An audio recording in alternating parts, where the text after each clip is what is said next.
Bom dia, seja muito bem-vindo ao seu programa Manhãs na TV. Um programa que, como sabe, sempre o acompanha de segunda a sexta-feira, durante mais ou menos uma hora, pelas 10 da manhã. Nós estamos aqui deste lado para lhe trazer sempre o melhor da cultura e tradição portuguesa e também projetos fantásticos que os nossos convidados trazem até nós. É sempre um gosto fazer parte da sua manhã. Esperemos que você tenha tido um início de dia bastante agradável. Se não o teve, olha, vai ter um início de dia ainda melhor connosco aqui, porque nós temos sempre o propósito de melhorar a sua manhã, o seu bom humor, para ficar mais bem disposto, para que o resto do dia lhe corra uma maravilha. E nós hoje temos duas convidadas, dois temas muito interessantes para si. Já sabe que nós estamos consigo um pouquinho por todo o mundo, através da Curiacos TV, pela internet, estamos literalmente em qualquer parte do mundo onde você estiver e conseguir sintonizar a Curiacos, consegue estar connosco e aceder a toda a nossa grelha de programação, e também através do satélite Espaçat. Nós estamos no norte de África, toda a Europa e também nas nossas redes nacionais. É sempre um gosto fazer parte da sua manhã. Como eu disse, temos sempre o melhor para si e nesta manhã não é exceção. Nós vamos estar à conversa com a doutora Mariana Muniz, ela que nos vai falar acerca da psicologia clínica e forense, e também ela é psicóloga júnior na Mind. Portanto, vamos ter um tema bastante interessante na nossa primeira parte. Na nossa segunda parte, vamos estar à conversa com a nossa Ilana Amorim. Ela é esteticista, mais virada para a área das sobrancelhas. Portanto, hoje vamos tirar algumas dúvidas, esclarecer algumas coisas e também conhecer este projeto fantástico que a Ilana tem para nos mostrar. E sem mais delongas, nós vamos então dar início à nossa primeira convidada. Nós voltamos já.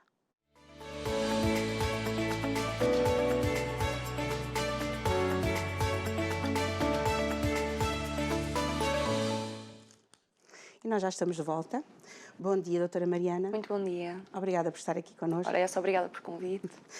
A doutora Mariana é psicóloga. Sim. Não é? E como é que surgiu este gosto pela psicologia?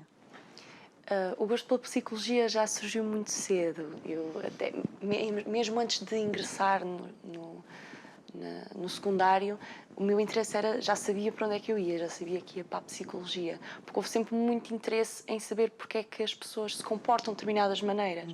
E o interesse pela psicologia também foi acompanhado pelo interesse na psicologia forense. E para quem não sabe, o que é a psicologia forense? A psicologia forense fundamentalmente é psicologia clínica, mas aborda temas associados à lei, associados ao crime, associados à justiça. Ok. E quando nós pensamos em psicologia, não é? Há sempre muitas coisas que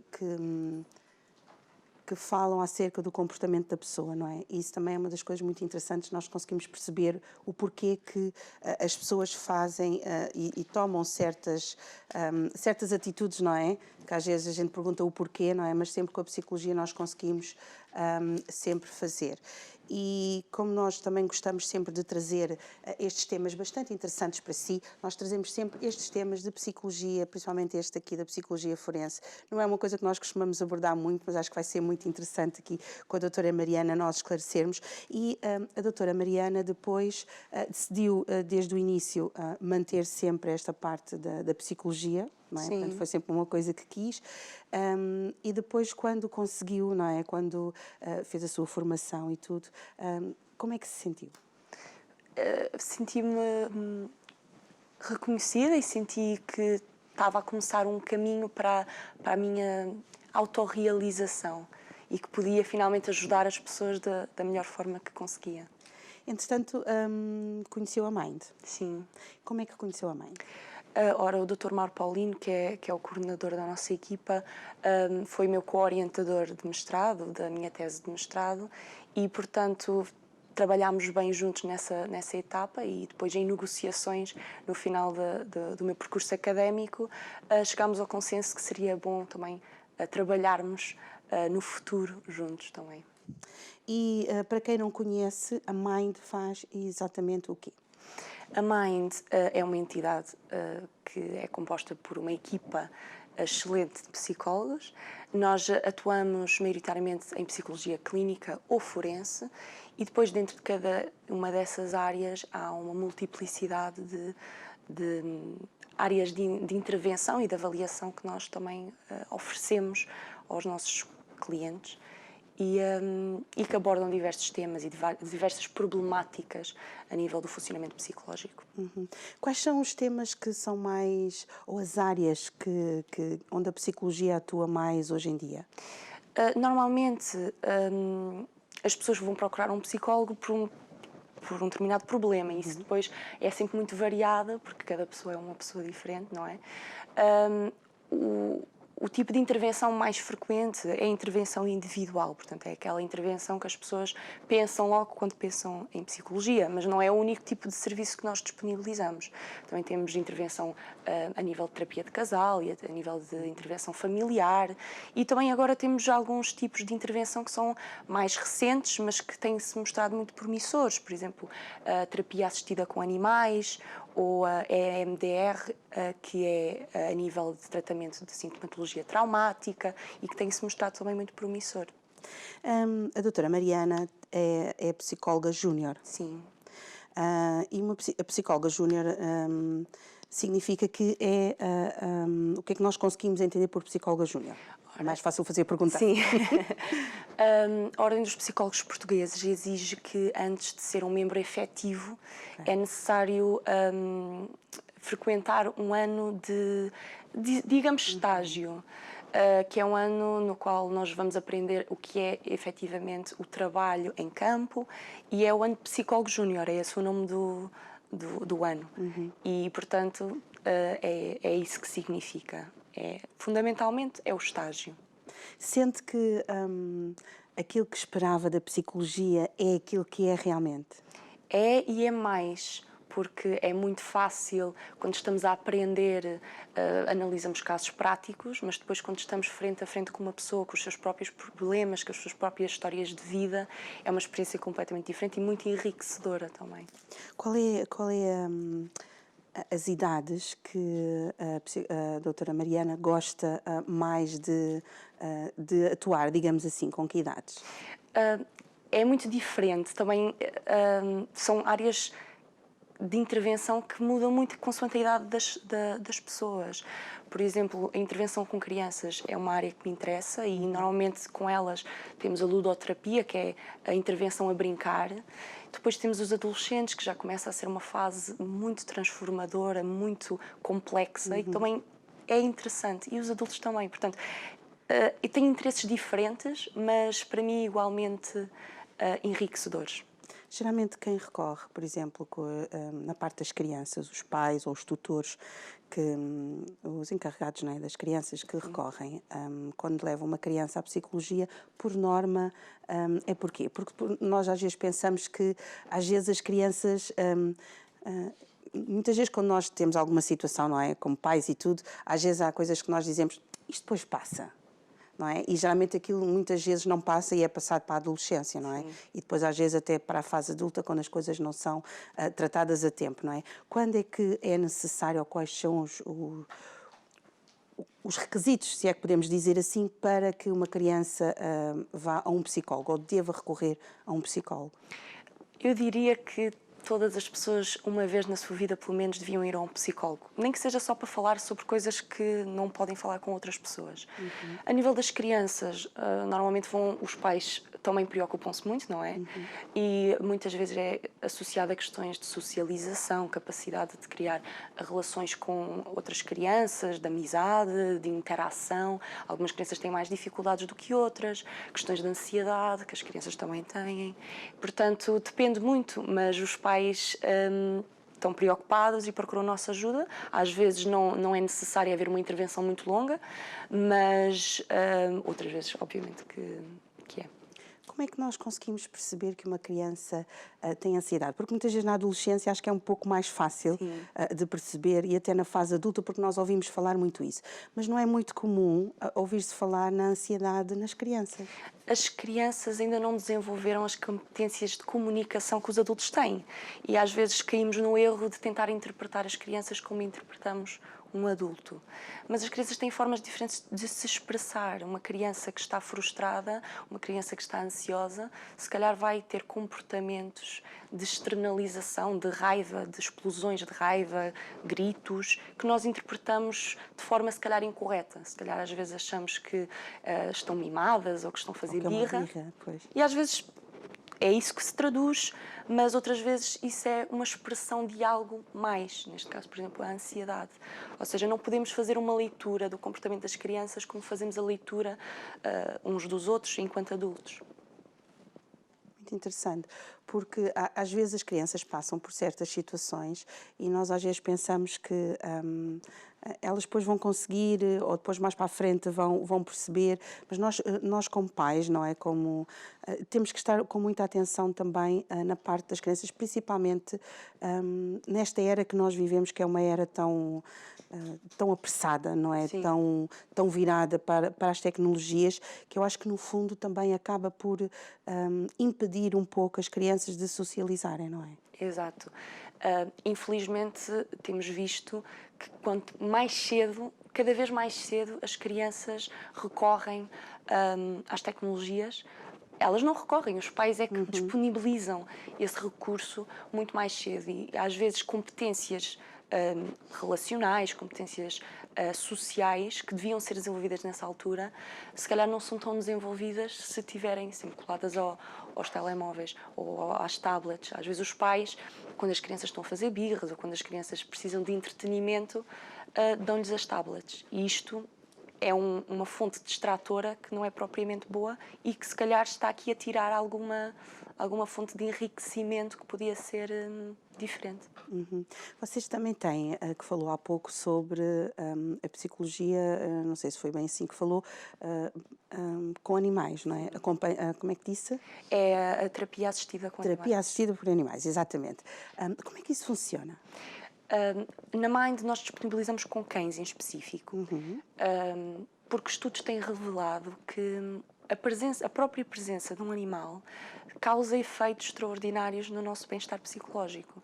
Às vezes estar perante um cão, também pode ser um gato, traz sentimentos de relaxamento, ficam apaziguadas, podem reduzir a ansiedade, podem reduzir o stress, sentimentos de solidão, portanto os próprios animais, nós não conseguimos falar com eles, podemos falar para eles, eles não nos respondem, mas diminuem sentimentos de solidão. Portanto, nós utilizamos na intervenção a presença do animal como já um elemento terapêutico que ajuda a pessoa a relaxar-se na nossa presença, que facilita esta comunicação e que traz estes benefícios todos. E essa terapia já é usada há muito tempo? É uma terapia que já tem alguns anos, mas que tem ganho mais reconhecimento. Tem havido muitos projetos em torno do impacto psicológico dos animais, o impacto que eles nos trazem, a relação que nós estabelecemos com eles, a vinculação que estabelecemos com eles e, portanto, é uma área que definitivamente está agora em crescimento. Porque é muito interessante, porque, pelo menos na minha geração, nós sempre fomos habituados a ter sempre um animal em casa, não é? Sim. Seja um periquito, seja um pássaro, seja um cão, seja um gato. Era uma coisa que sempre fazia parte de nós, não é? E é muito interessante porque, por exemplo, nos cães, não é? Quando nós estamos mais tristes, quando estamos adoentados, eles têm uma forma de o saber, ou de estar muito interessante, que eles ficam mais perto de nós, não é? Sim. Nós até nos sentimos mais acompanhados, não é? Exato, Com eles, exato, não é? exato. E é muito interessante porque os animais fazem muita companhia, não é? E ajudam-nos imenso. A terapia consegue ajudar não só os adolescentes e os adultos e as crianças também, não é? Exato. Nesta parte da fase, nesta parte com os animais, costuma ser mais eficaz ou é mais recorrente em que fases? Na fase da criança, do adolescente ou do adulto? Isso vai depender depois do problema que levou a pessoa a procurar ajuda. Muitas vezes a presença do animal ajuda crianças, adolescentes que têm problemas em comunicar. Sentem-se tensos, sentem-se ansiosos de estar ali com um desconhecido. Às vezes a presença do animal auxilia nessa parte comunicativa e também ajuda a desenvolver capacidade de empatia, capacidade relacional, porque a pessoa também estabelece uma relação com o próprio animal. Portanto, ajuda nessas situações, não propriamente numa faixa etária específica, depende mais da problemática que nós vamos trabalhar ali. Quando nós pensamos também na parte dos adultos, não é? Falas um pouquinho na parte das crianças, na parte dos animais e dos adolescentes, mas os adultos também precisam de ajuda. Sim, não é? claro. E é importante o adulto também ou ter consciência quando é que deve recorrer a um psicólogo. Quando é que ele o deve fazer? Quais são os indícios que nós, como adultos, podemos ter em que está na altura de recorrer a alguém especializado para ajudar? Como eu disse no início, eu acho que todos deviam, pelo menos uma vez, Sim. ir a um psicólogo, mas a nível de intervenção mesmo clínica. Todos nós temos os nossos problemas, todos nós temos as nossas dificuldades, as nossas preocupações. Mas a partir do momento em que essas preocupações estão a afetar o nosso funcionamento, o nosso dia-a-dia, a nossa relação com os outros, isso aí já é um sinal de que a intervenção daqui de um profissional de saúde mental é mesmo importante, é mesmo necessária, porque se nós conseguimos resolver sozinhos os nossos problemas, muito bem, mas se nós achamos que estamos sozinhos e que não conseguimos ultrapassar estes problemas, que nós não temos recursos internos para lidar com estes problemas, então se calhar aí é mesmo importante procurar-se ajuda especializada. Sente que, a doutora Mariana, sente que o pós-pandemia trouxe ou fez com que as pessoas sentissem necessidade de recorrer mais à parte dos psicólogos, não é? Porque já era uma coisa falada, não é? A saúde mental é uma coisa que antigamente não se falava, mas sempre existiu, não é? Porque nós pensamos, falamos, portanto, a saúde mental sempre existiu, mas a partir da pandemia ela teve um significado diferente na vida, acho que a nível geral em todo o mundo, não é? Tomamos consciência de que, ok, as minhas atitudes, aquilo que eu faço, importa. Portanto, se isto virar tudo do avesso, eu tenho que saber como é que me adapto, como é que eu faço, como é que eu estou, não é? E não tenho necessidade de levar as coisas sozinhos. Sente que após pandemia, o pós-pandemia, as pessoas tomaram consciência de que a saúde mental é extremamente importante. Sim, sem dúvida. A pandemia trouxe coisas muito más, mas em certos aspectos até trouxe coisas boas a nível desse reconhecimento crescente da psicologia e da importância da saúde mental, porque todos nós fomos afetados por estar trancados em casa durante meses a fio. E todos nós começámos a tornar mais consciência mesmo a nível de comunicação social, começou-se a falar mais da saúde mental, da presença dos psicólogos no Serviço Nacional de Saúde. Portanto, houve aqui um crescente reconhecimento, o que é bom para a nossa área, obviamente. Sim. E qual é que é a diferença entre a psicologia clínica e a psicologia forense? A psicologia forense é uma sub-área da psicologia clínica, portanto, é o cruzamento entre a psicologia clínica e aplicada a questões legais. Portanto, a única diferença entre a psicologia clínica e a psicologia forense é que a psicologia forense aplica a clínica à realidade do sistema da justiça, portanto, a processos, a questão em tribunal, a questões de família menores, a questões de trabalho, a questões penais. Portanto, aplica a psicologia a estas áreas. Ok. E pode-nos falar um pouquinho mais acerca da psicologia forense? Sim. Então, a psicologia forense, o psicólogo forense vai atuar em diversos contextos ao longo de diversos processos legais. Por exemplo, se estamos a falar de um cliente que chega até nós porque está a ser acusado de ter abusado sexualmente de alguém, por exemplo, ou alguém que está a dizer que foi vítima de violência doméstica, o psicólogo forense pode atuar aqui fazendo uma avaliação desta pessoa, ver o impacto da vitimação ou ver o nível de perigosidade ou a probabilidade de reincidir nestes casos. Por exemplo, em nível de família e menores, às vezes chegam até nós pais em processo de divórcio, vai haver regulação das responsabilidades parentais e pedem-nos para ser avaliados, para nós avaliarmos a competência parental desses pais, para avaliarmos a relação pais-filhos, para auxiliar depois no processo. A nível de trabalho, por exemplo, se alguém quer ter uma reforma por invalidez, se alguém acredita que teve um acidente de trabalho que lhe afetou o seu funcionamento, também podemos fazer avaliação nesse sentido. Ou seja, aplicamos a psicologia para auxiliar nos processos e na tomada de decisões depois legal. Uhum. Porque isso é muito importante. Eu gostei de um ponto que falou que foi quando há uma questão de divórcio, né, que muitas vezes os pais pedem para fazer uma avaliação, Sim. não é? Essa avaliação consiste no quê? Depende. Muitas vezes, infelizmente, é em questões mais litigiosas, ou seja, um progenitor a acusar o outro, que é incapaz de ser o bom pai ou boa mãe, e portanto aquilo que avaliamos é a capacidade, a competência parental, a capacidade daquele pai proporcionar afeto, proporcionar suporte, ser capaz Cuidado de... também, não é? Exato. Capacidade de empatia, que é muito importante, obviamente, a capacidade de dar afeto, que é muito importante também, e são essas dimensões que nós avaliamos nesses contextos. Outras vezes, se há aqui um pai a acusar outro de tratar mal a criança, também fazemos a avaliação da criança, verificar se há ali algum indício que aponte para esse tipo de situação. Porque muitas vezes nós pensamos isso, e quando se fala em psicologia forense, não é? Nós ficamos a pensar aí muito tipo aos filmes, não é? E às séries Sim, sim, sim. que nós vimos, mas é muito mais abrangente e muito mais incisivo também nas situações e que ajuda bastante, não é? Hoje em dia, sente que também há muito mais pessoas a recorrerem à psicologia forense. Sim, da mesma forma que houve um maior reconhecimento da psicologia como disciplina geral, também vemos mais reconhecimento da psicologia forense e do quão útil o nosso trabalho pode ser para resolver estas questões legais, porque de facto nós podemos proporcionar informação determinante depois num processo e portanto eu acho que está a ser de facto cada vez mais reconhecida.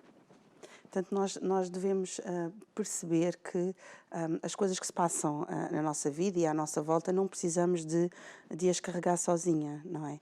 E uma das questões também que nós também vemos muito hoje em dia, por exemplo, em termos dos adolescentes também, e que muitas vezes também se fala, é, por exemplo, também nas relações que eles têm uns com os outros, Sim, não é? sim. E eu queria lhe perguntar, doutora Mariana, se creio que tem a ver, mas vou fazer a pergunta desta forma, se o facto, muitas vezes, de o ambiente familiar poderá não ser dos melhores, pode influenciar também o relacionamento que os próprios adolescentes têm uns com os outros e mesmo com as próprias autoridades em questões de serem professores, os auxiliares, portanto, as pessoas que também estão com eles?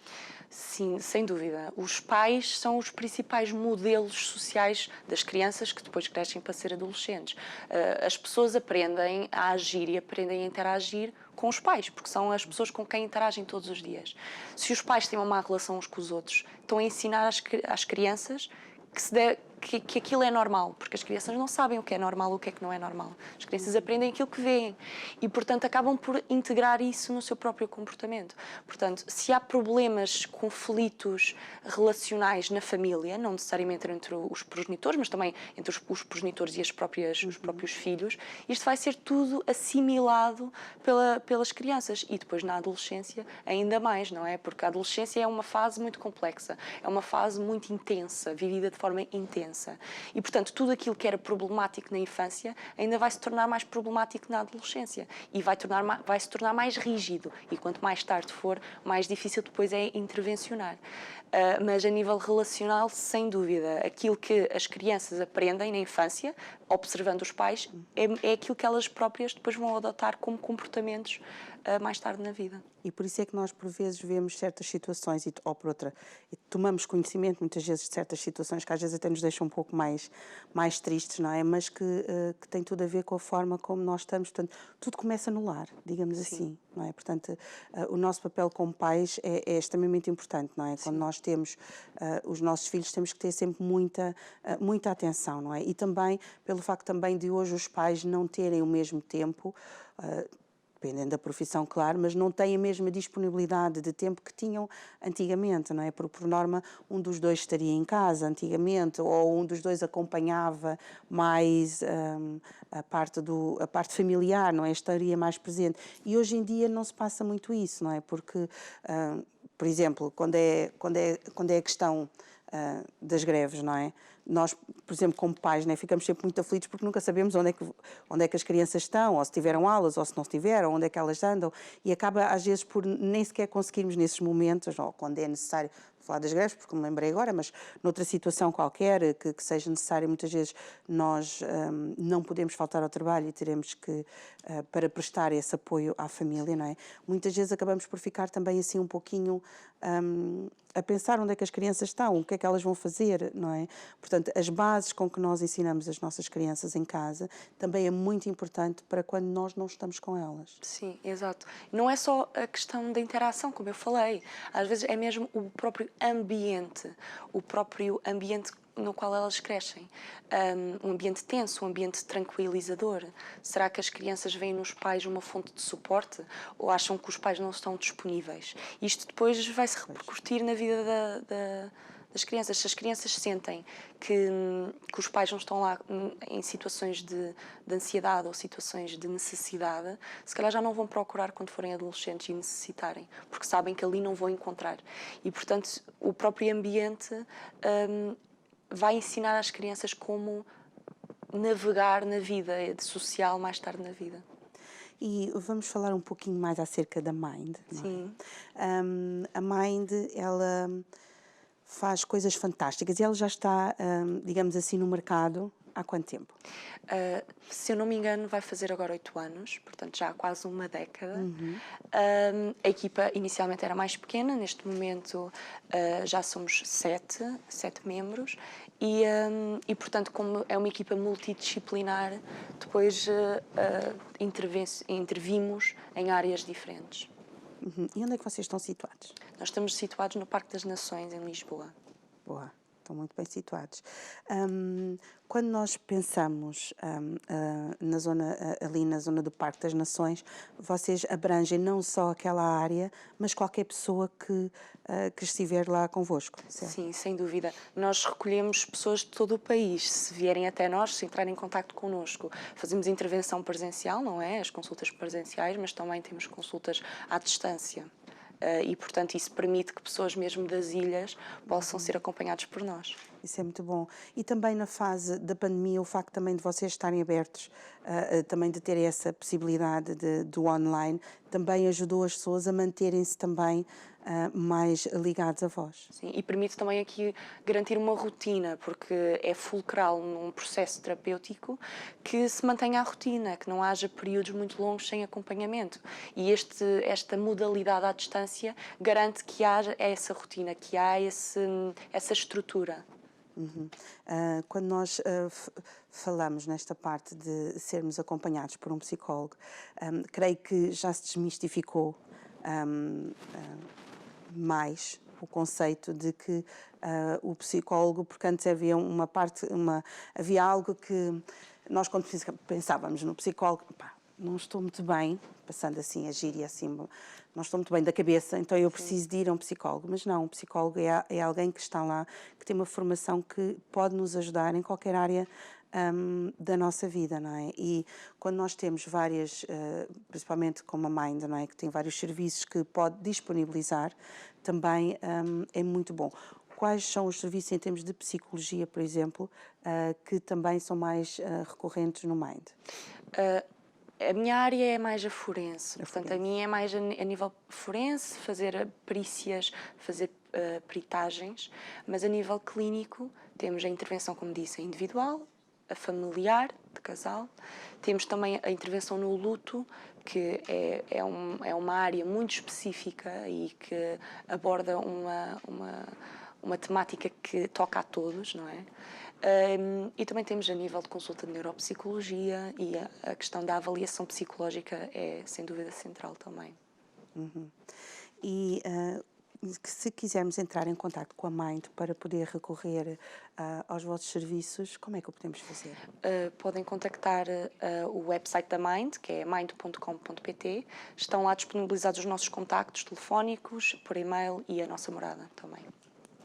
Doutora Mariana, foi um prazer tê-la cá. Igualmente. Espero que venha mais vezes para falarmos sobre outros temas, também para aprofundarmos um pouquinho mais acerca da psicologia forense, que creio que todos nós ficámos bastante esclarecidos e gostámos muito. Muito obrigada. Muito obrigada. Obrigada.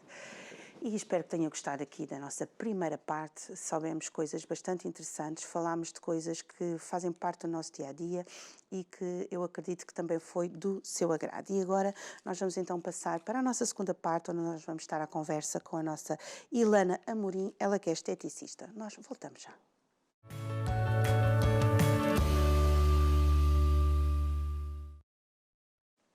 E nós já estamos de volta. E você diz assim, mas eu queria apanhar aquela parte que a doutora Mariana falou daquele assunto e que eu precisava mesmo de saber. Eu disse, olha, não tem problemas nenhuns. Este programa está disponível para si daqui a mais ou menos 2 semanas no nosso canal do YouTube, onde você pode ver, rever e partilhar e pode estar descansado. Portanto, você vai ter acesso a toda esta entrevista para si e todos estes assuntos. Se quiser ver outros programas, também temos no nosso YouTube para si, portanto, não fica de forma nenhuma defraudado, você fica sempre ao corrente da situação e de tudo o que se passa aqui no Manhãs na TV. Portanto, você já foi ao nosso Instagram, já foi às nossas redes sociais, portanto, você sabe muito bem quem eram os convidados que nós tínhamos hoje e nós vamos estar então à conversa com a nossa Ilana. E antes nós vamos ver um vídeo. Nós voltamos já.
E nós já vimos este vídeo fantástico. Gostou desta transformação das sobrancelhas? Muito bonitas, não é? Mas olha, eu podia-lhe falar acerca destes vídeos maravilhosos, mas acho que o melhor mesmo é nós falarmos aqui com a nossa querida Ilana Amorim. Bom dia, Ilana. Bom dia. Obrigada por estar aqui connosco. Eu que agradeço o convite.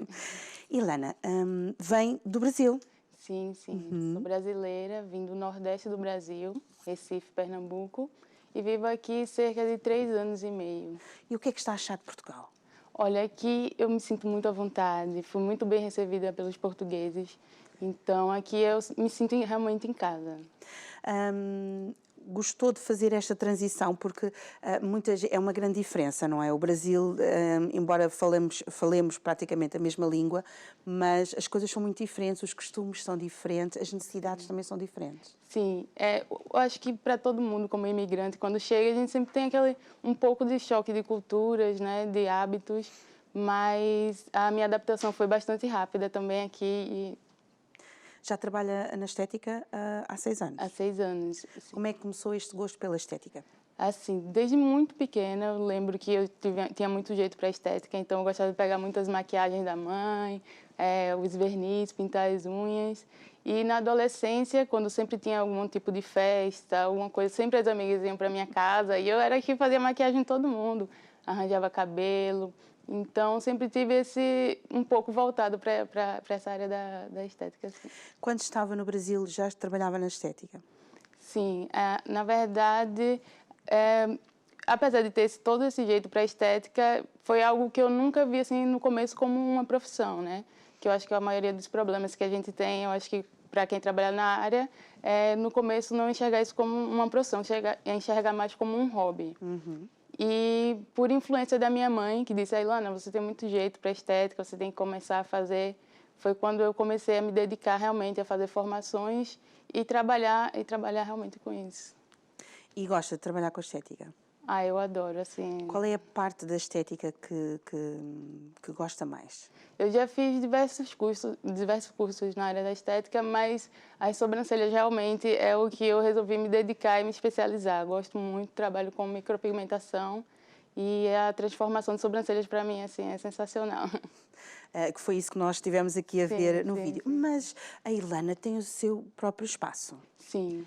Como é que se chama o seu próprio espaço? É Ilana Amorim, Micropigmentação e Academy. E onde é que se situa?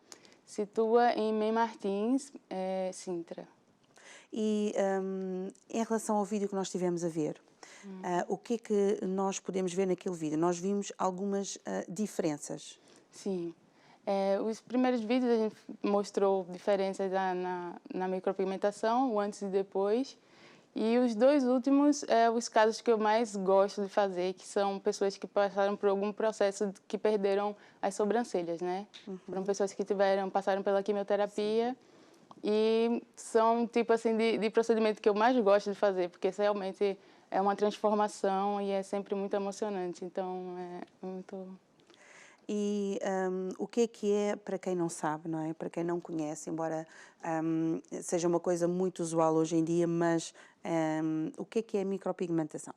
A micropigmentação ele é uma pigmentação da pele semi-permanente, né? É bom até esse momento para a gente quebrar um pouco do tabu, porque muita gente pensa que é uma tatuagem e, na verdade, não é. Como ela é feita só na primeira camada da pele, então ela é temporária, ela leva até 2 anos para sair totalmente da pele. Diferente da tatuagem, que é muito mais profundo, então realmente não sai. Então, o que eu tenho para dizer para as pessoas é que podem fazer, porque não é um procedimento eterno, né? Um procedimento semi-permanente. Mas, geralmente, quando a pessoa faz uma transformação nas pestanas, ela quer aquilo para a vida toda.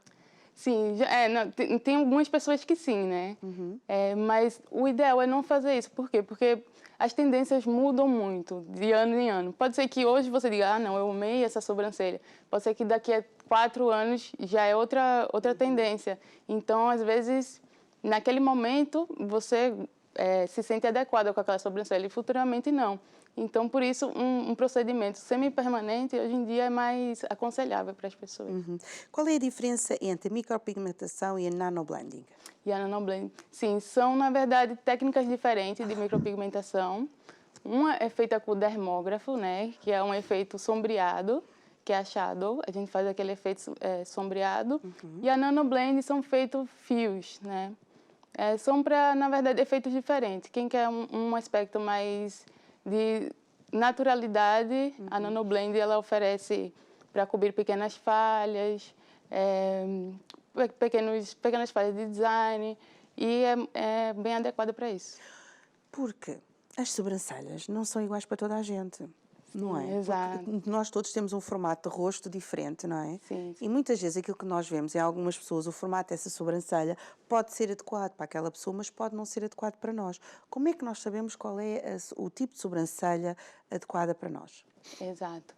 Assim, sempre que chega no estúdio, eu sempre costumo fazer essa análise, porque muita gente já chega já com a fotografia e diz, eu quero minha sobrancelha assim, igual a de tal artista.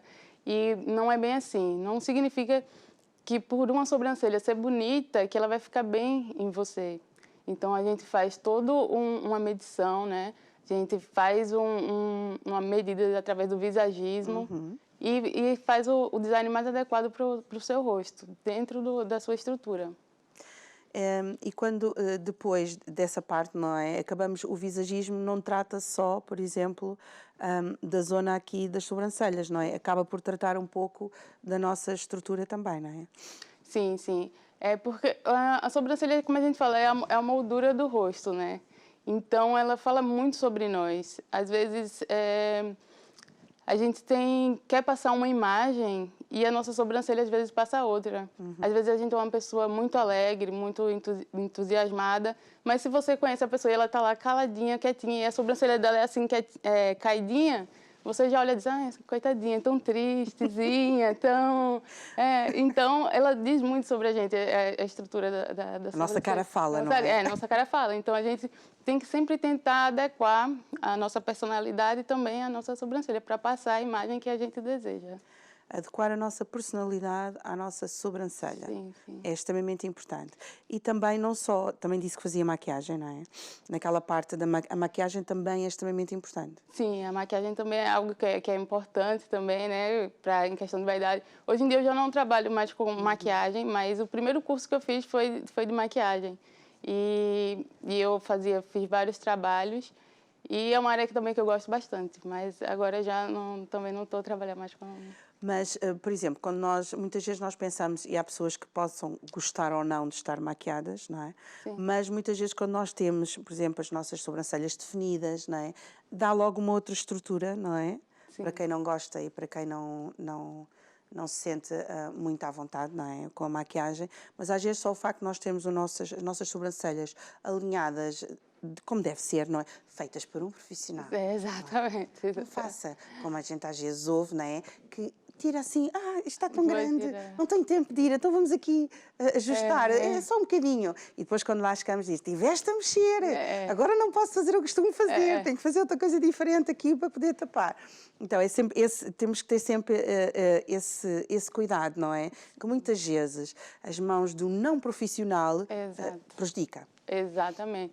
E é muito importante porque um erro, assim, eu digo assim, para estragar a sobrancelha é bem rápido. Um pelo, pronto, estragou a sobrancelha. Para consertar, são meses.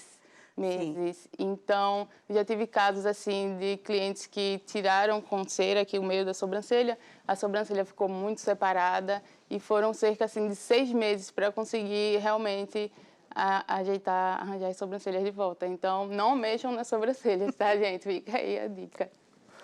Porque é sempre muito importante nós percebermos isto, porque nós por vezes, a gente não fica bonito dizer a gente, mas não fica bonito. Nós por vezes gostamos muito de desenrascar, que também não é uma palavra muito bonita, mas gostamos de fazer, olha, não tenho tempo, vou aqui fazer qualquer coisa para poder... Sim. E às vezes é preferível nós aguardarmos um pouco e fazermos uma coisa como deve ser, não é? Sim. Do que tentarmos fazer pelas nossas próprias mãos. Porque nós às vezes achamos, não faz mal, isto não ficou bem feito, mas depois isto cresce. Mas demora muito tempo a crescer, como disse há pouco, não é? Demora muito tempo e em alguns casos até não cresce, né? Eu já tive situações de uma cliente também que ela tirou com cera quente e a cera queimou, isso foi feito por outro profissional, e a cera queimou a pele dela e nessa zona onde foi queimado a pele, não nasceu mais pelo. Então é algo assim que a gente tem que ter realmente muito cuidado. A gente teve que fazer uma micropigmentação para poder reverter esse quadro e poder ficar um design harmônico. Neste caso, houve uma situação menos boa, não é? Que foi um caso de uma queimadura numa sobrancelha e teve que se fazer a micropigmentação. Que outras situações mais complicadas é que possam existir que depois se possa recorrer à micropigmentação para ajudar? Assim, eu recebo muitos clientes que tiveram, por exemplo, alopécia, que tem uma queda de pelo da sobrancelha, pessoas que passaram pelo processo de quimioterapia, pessoas também que por muitos anos tiraram, né, porque já teve aquela moda da sobrancelha fininha, então pessoas assim de mais idade que tiraram muito pelo das sobrancelhas, então querem deixar agora mais harmônicos, são as pessoas assim que geralmente mais recorrem nesse tipo de situações. E nas pessoas de mais idade, as sobrancelhas também não crescem àquele ritmo que muitas vezes nós esperamos, não é? Sim, e geralmente é em questão mais devido a isso, porque como a moda era tão fininha, então tirava tanto, que realmente para voltar os pelos já realmente não nascem. Exato. Não quer dizer que você tenha que ter assim uma cabeleira aqui, não é? Você tem que estar conforme acha que fica bem, não é? Sim, não é, exato, Helena? exato. Tem que estar conforme Tem que estar confortável. conforme se sente bem e conforme é o que se adequa a si, o que você entende para si.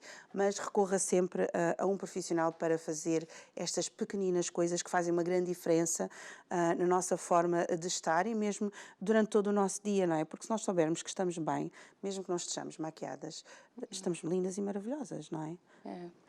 Isso é que os clientes sempre falam, né? Assim, eu arranjei a sobrancelha, então já acorda, por exemplo, a micropigmentação, dessa sensação de você já acordar pronto, já acorda arranjado, né? Como elas dizem, eu já me sinto como se eu estivesse acordando maquiada. Então, isso realmente gera um impacto também. E também pessoas que pintam muito a sobrancelha. Tem gente que assim acorda todos os dias e realmente não se sente bem com as sobrancelhas que tem, todo dia passa lápis de sobrancelha. Então, ela acordar já com a micropigmentação faz ela poupar tempo, faz ela se sentir melhor. Então, é muito bom. Também dá formações? Sim, também dou formações na área de estética. Por que gosta de dar formações? É muito gratificante assim, você ver outras pessoas, através da sua profissão, do seu conhecimento, você agregar na vida de outras pessoas. A formação foi algo que eu descobri assim, que realmente me aconteceu. As pessoas dizem, você tem que dar formação, você tem muito jeito de ensinar, tem muita paciência.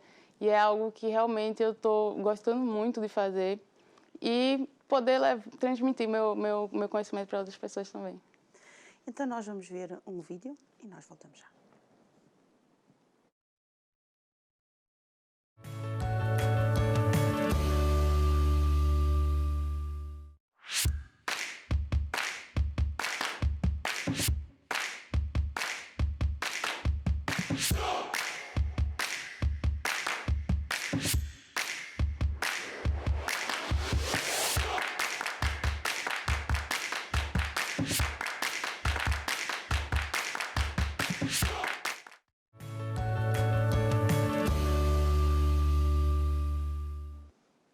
Podemos ver aqui neste pequenino vídeo que nos trouxe algumas das formações que dá. Sim. O que é que nós vimos exatamente ali?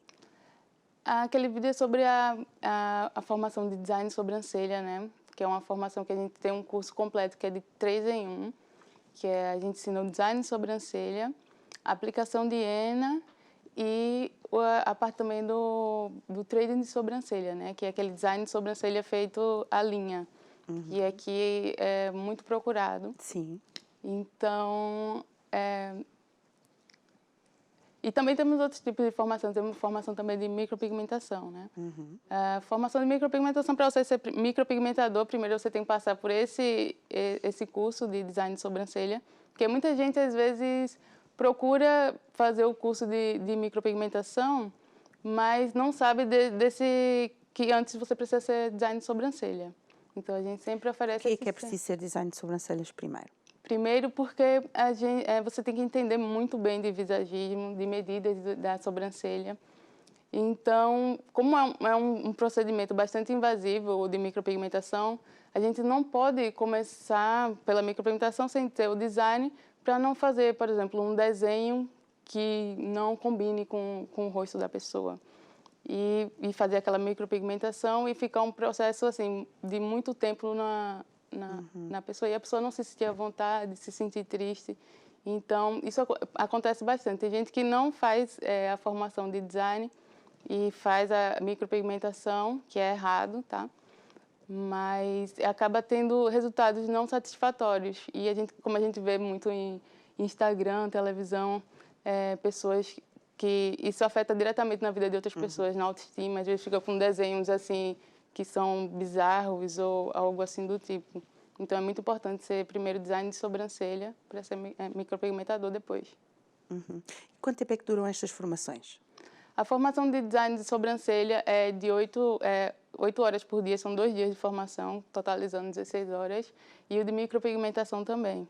Geralmente eu faço em turmas reduzidas, então a gente faz algo sempre muito intensivo e também a gente voltado mais para a prática e também uma preparação também para o mercado de trabalho, né? Como se posicionar, como vender seu produto, porque hoje em dia, como falam, né?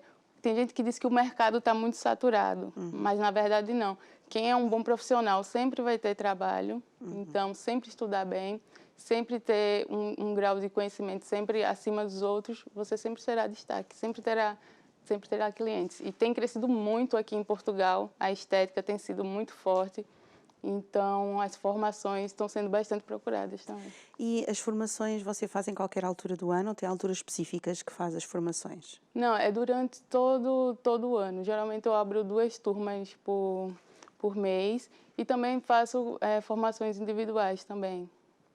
Então, depende muito. Se você quiser uma exclusividade, a gente também faz de forma exclusiva, pode estar dando atenção só para você e também em turma também. E o que é que as pessoas, o que é que os novos esteticistas procuram? É mais a formação em conjunto ou individual?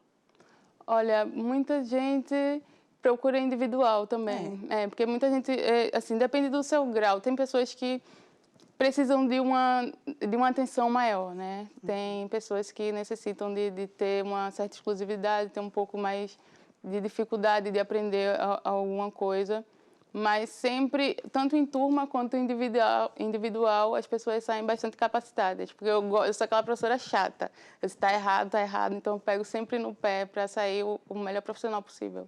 Como é que se sente depois de ver que estes profissionais, né, que depois se tornam profissionais, vão para o mercado de trabalho e são bem-sucedidos? Eu fico muito orgulhosa.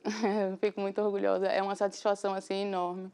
Eu gosto sempre de estar acompanhando meus alunos para ver o desenvolvimento deles, tirar qualquer tipo de dúvida. E eu já vejo alunas minhas que foram até do começo, quando eu comecei a dar formações, hoje em dia tendo o seu próprio espaço. Isso para mim assim, é gratificante. Aí elas sempre mandam mensagem para mim, diz, Ilana, eu tenho só a te agradecer porque tu faz parte dessa história. Então, isso passa de uma profissão para um propósito de vida, né? Acaba sendo uma coisa muito gratificante. Então, é algo que me emociona bastante e eu gosto muito. Sente que quando iniciou este negócio e como está agora, ou por outra, como está agora, sente que poderia chegar até aqui? Olha, o começo, como sempre, foi muito difícil. Eu comecei no Brasil e nessa época do Brasil eu trabalhei a domicílio. E domicílio sempre é aquela coisa muito difícil, né? Porque você vai na casa da outra pessoa, às vezes não tem toda a estrutura confortável para fazer aquele atendimento, mas foi algo que eu aprendi muito, porque faz a gente ter aquele poder de adaptação, de resiliência. Então, depois que eu vim para cá, foi quando eu me dediquei ainda mais à área da estética.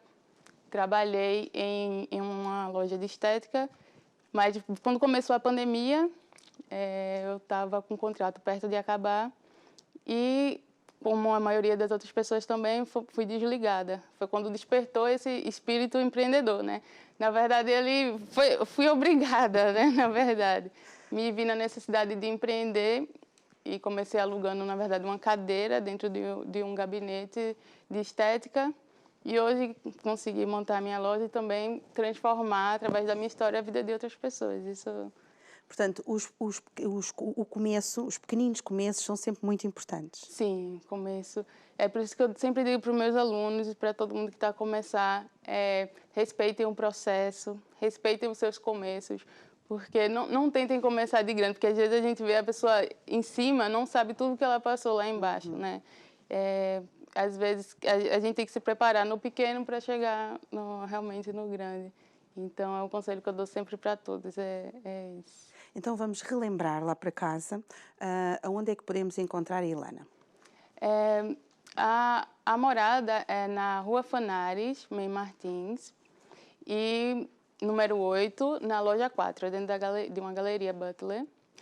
E nas redes sociais também, na Ilana Amorim, _sobrancelhas. Também o contato telefônico, o WhatsApp é